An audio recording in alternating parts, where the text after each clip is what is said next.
योरोमन अन्योंगाश्मिका। Hello everyone.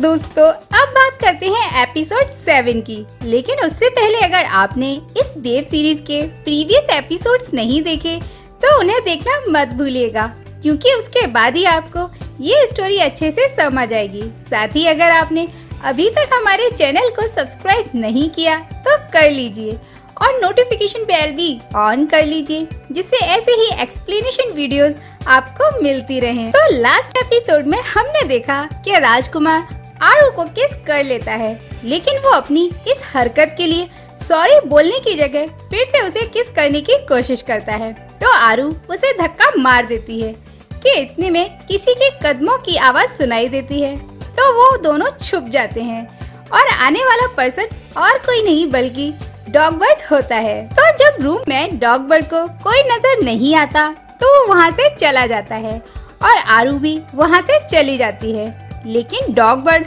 आरू को जाते हुए देख लेता है तो वो समझ जाता है कि कुछ तो गड़बड़ है, जो आरू यूँ छुप छुप कर जा रही है। तो वो राजकुमार से कहता है कि तुमने आरू के साथ क्या किया। तो राजकुमार कहता है कि मैं तुम्हें कुछ भी बताने के लिए बंधा नहीं हूँ, जो तुम मुझे इस तरह सवाल पूछ रहे हो। ये सुनकर डॉगबर्ड राजकुमार से कहता है कि अगर तुम मुझे आरू के आसपास दिखे तो मुझसे बुरा कोई नहीं होगा। जिसके जवाब में राजकुमार डॉगबर्ड से कहता है कि वो आरू को पसंद करता है, इसलिए वो उससे दूर जाने के बारे में सोच भी नहीं सकता। ये सुनकर डॉगबर्ड उससे बिना कुछ कहे वहाँ से सीधे आरू के पास जाता है और कहता है कि मैं नहीं जानता कि एक लड़की का ख्याल कैसे रखा जाता है, लेकिन मैं हर वो एक कोशिश करूँगा जो मुझे करनी चाहिए और मुझे यकीन है कि एक दिन मैं तुम्हारा भरोसा जीत लूँगा। साथ ही मैं उस दिन का इंतजार करूँगा जब तुम मुझसे कोई बात नहीं छुपाओगी। जिसके बाद जूकी आता है और आरू को घर छोड़ने जाता है। तो बातों ही बातों में जूकी बताता है कि ऐसा करने के लिए सोंगवू ने उससे कहा है। ये सुनकर वो काफी शॉक्ड हो जाती है। इधर सोंगवू काफी परेशान था, इसलिए उसे नींद नहीं आ रही थी। तो वो महल में इधर उधर घूमना शुरू कर देता है, जहाँ जर्नल उसे देख लेते हैं और कहते हैं कि तुम्हें तो अपने रूम में होना चाहिए था। लेकिन वो उनकी बातें सुनकर अनसुनी कर देता है, जिस पर जर्नल कहते हैं कि मैंने सुना है कि तुम्हें पहले सब डॉगबर्ड कहते थे।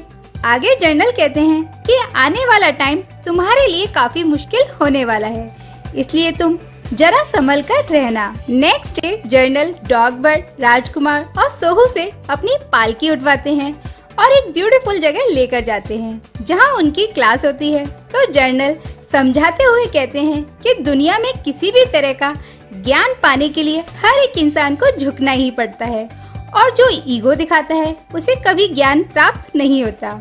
जर्नल ने बात तो सही कही है। इधर क्लास के बाद सारे वॉरियर्स अपने कपड़े धोने जाते हैं, जहाँ राजकुमार मुंह बनाकर बैठा होता है।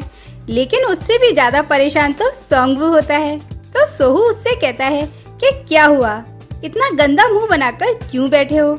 वहीं दूसरी तरफ राजकुमार आरू के पास जाता है। तो आरू कहती है कि तुम यहाँ क्या कर रहे हो, क्या तुम मुझसे माफी मांगने आए हो। तो राजकुमार पूरे एटीट्यूड के साथ कहता है कि इसमें माफी मांगने जैसा क्या है, मैंने कुछ गलत नहीं किया। तो आरू कहती है कि ठीक है, अगर तुम मुझसे माफी नहीं मांगना चाहते तो ना सही, लेकिन अब से तुम मुझसे दूर रहना। ये सुनकर राजकुमार गुस्से में आरू के और करीब आने लगता है। तो आरू राजकुमार को एक पिन चुभो देती है, जिसकी वजह से वो हिल भी नहीं पाता। तो आरू राजकुमार से कहती है कि अब तुम समझ ही गए होगे कि ये कितना खतरनाक है और मैं कितनी खतरनाक हूँ, तो अब तुम मुझसे दूर रहना। इसके बाद आरू अपने फ्रेंड के पास जाती है और उससे कुछ पैसे उधार मांगती है, क्योंकि वो उन पैसों को जाकर राजकुमार को वापस देना चाहती थी। इधर डॉगबर्ड सोहू से कहता है कि तुम जानते हो ना कि मैं इतने दिनों बाद घर वापस आया हूँ, तो मुझे नहीं पता कि मैं अपनी सिस्टर का कैसे ख्याल रखूं। तो तुम मुझे बता सकते हो कि मुझे क्या करना चाहिए। तो सोहू कहता है कि तुम कभी भी अपनी बहन को बाकी लड़कियों से कंपेयर मत करना, उसे हमेशा अपने जैसा ही समझो और हमेशा उसकी गर्दन को लॉक करके उसे परेशान करो। अगर तुम ये सब नहीं करते तो तुम कभी भी एक अच्छे भाई नहीं बन सकते। हालांकि ये सब सोंगवू को समझ नहीं आ रहा था कि वो आखिर समझाना क्या चाहता है। इसके बाद सोहूक उससे कहता है कि कभी भी अपनी बहन को आराम मत करने दो। उसे जब भी देखो परेशान करते रहो, चाहे जो भी हो। तुम उसे आराम से बैठने मत दो। उसे हमेशा एक चुड़ैल की तरह ही ट्रीट करो, क्योंकि बहन उससे कम होती भी नहीं है। तो सोंगवू सोच रहा होता है कि मैं भी यही सब करूँगा आरू के साथ। लेकिन इसके साथ ही सोंगवू सोहू से कहता है कि क्या अपनी बहनों को इस तरह परेशान करना ठीक होता है। तो सोहू कहता है कि ऐसा करके हम उन्हें स्ट्रॉन्ग बनाते हैं, इसलिए इस जालिम दुनिया में वो सरवाइव कर सकें। वरना तुम खुद सोचो, अगर हम उन्हें स्ट्रॉन्ग नहीं बनाएंगे तो वो यहाँ कैसे सरवाइव कर पाएंगी। ये सुनकर सोंगवू कहता है कि बात में तो दम है तुम्हारी, इसलिए अब से मैं यही करूँगा। तो नेक्स्ट डे जब आरू आती है तो सोंगवू वही सब हरकतें शुरू कर देता है, जिसे देखकर आरू सोच रही होती है कि आखिर आज सोंगवू को हुआ क्या है। वहीं हम दूसरे सीन में देखते हैं कि रानी की तबीयत खराब हो जाती है, इसलिए आजी को बुलाया जाता है। तो आजी मन ही मन सोच रहे होते हैं कि क्यों ना रानी को मार दिया जाए, लेकिन वो ऐसा कर नहीं पाते। जिसके थोड़ी देर बाद रानी को होश आता है तो दिखाया जाता है एक फ्लैशबैक, जिसमें रानी रोते हुए आजी से कहती है कि मैं राजा से शादी नहीं करना चाहती, इसलिए चलो कहीं भाग चलते हैं। लेकिन आजी ऐसा करने से मना कर देते हैं, जिसकी वजह से रानी काफी नाराज हो जाती है और कहती है कि अगर मैं खुश नहीं रहूंगी तो जिंदगी भर तुम्हें भी खुश नहीं रहने दूंगी। खैर कहानी आगे बढ़ती है और प्रेजेंट दिखाया जाता है, जहां रानी आजी से कहती है कि तुम्हारी बेटी वारंग हाउस में एज अ डॉक्टर काम कर रही है, जो बिल्कुल अपनी माँ जैसी ही दिखती है। वहीं दूसरी तरफ सारे लड़के अपने एग्जाम्स की तैयारी कर रहे थे। तो बानरियो कहता है कि ऐसे राजा का क्या फायदा जो अपना फेस तक नहीं दिखा सकता। ये सुनकर राजकुमार सोचने लगता है कि बात भले ही कड़वी हो, लेकिन है तो सच। वहीं अगले दिन एग्जाम्स होते हैं तो हान सोंग चीटिंग करने की कोशिश करता है, लेकिन बेचारे हान सोंग को तो चीटिंग करना भी नहीं आता, इसलिए वो पकड़ा जाता है। वहीं बाकी के लड़के आराम से चीटिंग कर रहे होते हैं। तो जब रिजल्ट्स की बारी आती है तो जर्नल उन सभी लड़कों को फेल कर देते हैं जिन्होंने चीटिंग की थी, लेकिन हान सोंग पास हो जाता है, साथ ही बानरियो भी। वहीं राजकुमार और सोंगवू की शीट बिल्कुल खाली होती है। तो जर्नल कहते हैं कि अगर तुम्हें लिखना नहीं आता तो तुम यहाँ बोलकर भी बता सकते हो। तो राजकुमार कहता है कि यहाँ रैंक सिस्टम बहुत खराब है, क्योंकि हाई रैंक फायदा उठाते हैं और लो रैंक सफर करते रहते हैं। तो हम पानी से ये कैसे उम्मीद कर सकते हैं कि वो सिर्फ वहीं बहे जहाँ रास्ता हो।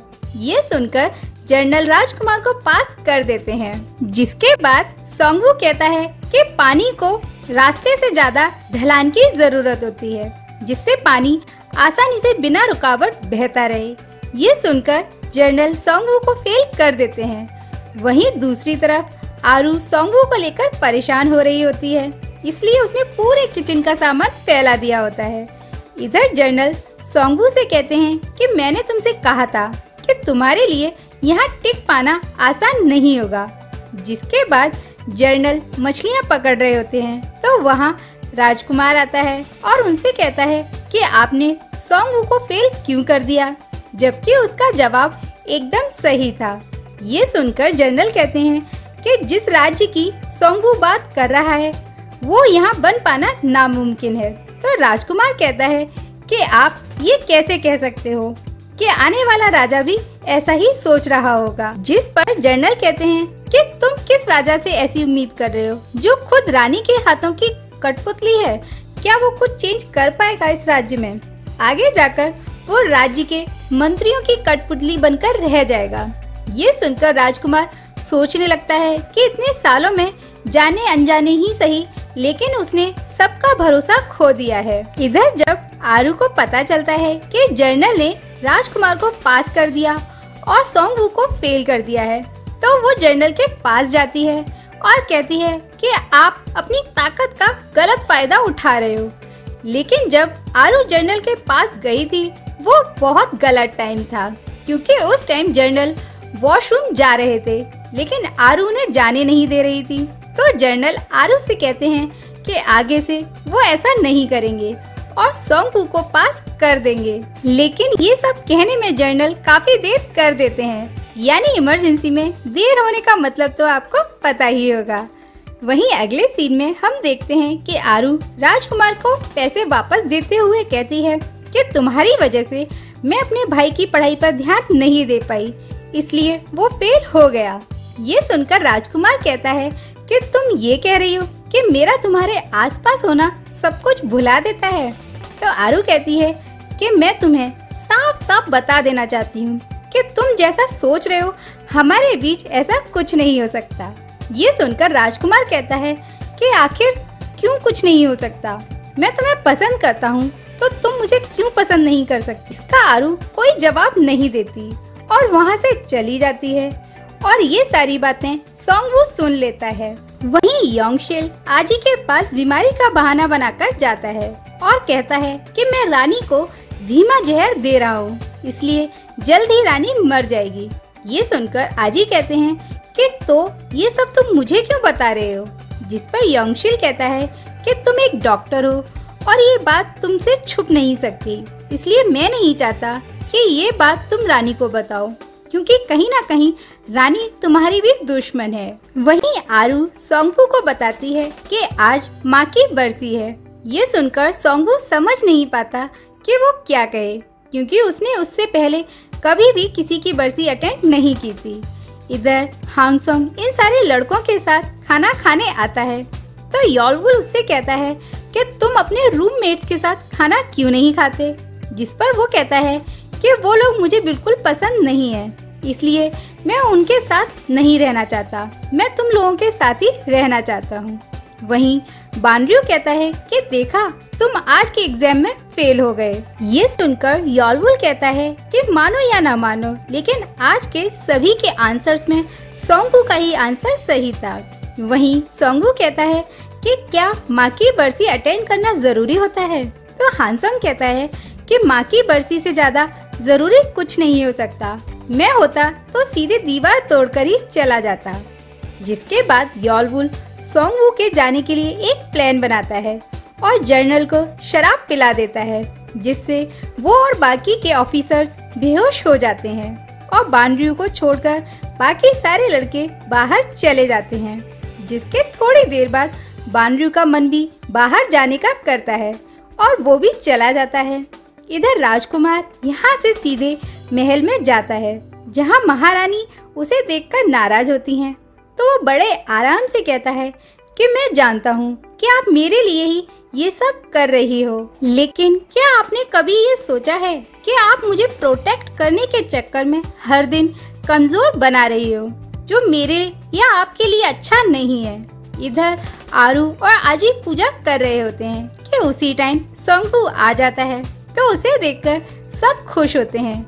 वहीं बानरयू अपने घर जाता है तो देखता है कि योंगशेल बानरयू के रियल फादर की इंसल्ट कर रहा होता है, जिसे देखकर उसका एक बार फिर से मूड खराब हो जाता है। लेकिन वो ये बात किसी से कह नहीं सकता, इसलिए वो यहाँ से सीधे मार्केट में चला जाता है, जहाँ सोहू की सिस्टर शॉपिंग कर रही थी और पीछे से देखती है कि ये तो सोहू है, तो वो उसके पास जाती है और उसको पीछे से पकड़ लेती है। लेकिन यहाँ बहुत बड़ी मिस्टेक हो जाती है, क्योंकि वो सोहू नहीं बल्कि बानरयू होता है, जो उसे मुड़कर देखता है तो दोनों ही शॉक्ड हो जाते हैं। लेकिन ये सब आसपास के लोग भी देख लेते हैं, जिस पर आरू की फ्रेंड कुछ समझ पाती कि वो क्या करे कि इतने में सोहू वहाँ आ जाता है और कहता है कि यहाँ क्या चल रहा है, और गुस्से में बानरयू को मारना शुरू कर देता है कि इतने में उसकी बहन अपने ही भाई को बेहोश कर देती है और बानरयू से पूछती है कि क्या तुम ठीक हो। हालांकि बानरयू यहाँ कुछ जवाब नहीं देता, लेकिन जिस तरह वो उसे देख रहा होता है उससे समझा जा सकता है कि वो सोहू की सिस्टर को पसंद करता है। इधर आरू और सोंगवू बात कर रहे होते हैं, तो सोंगवू बातों ही बातों में कहता है कि तुम माँ की बातों को याद करती होगी। ये सुनकर आरू कहती है कि माँ तो बोल ही नहीं सकती थी, जिसके जवाब में सोंगवू समझ नहीं पाता कि अब वो क्या कहे। और इसके साथ ही ये एपिसोड यहीं खत्म हो जाता है। तो आगे की स्टोरी जानने के लिए नेक्स्ट एपिसोड देखना मत भूलिएगा। Till then take care and सारंगेओ।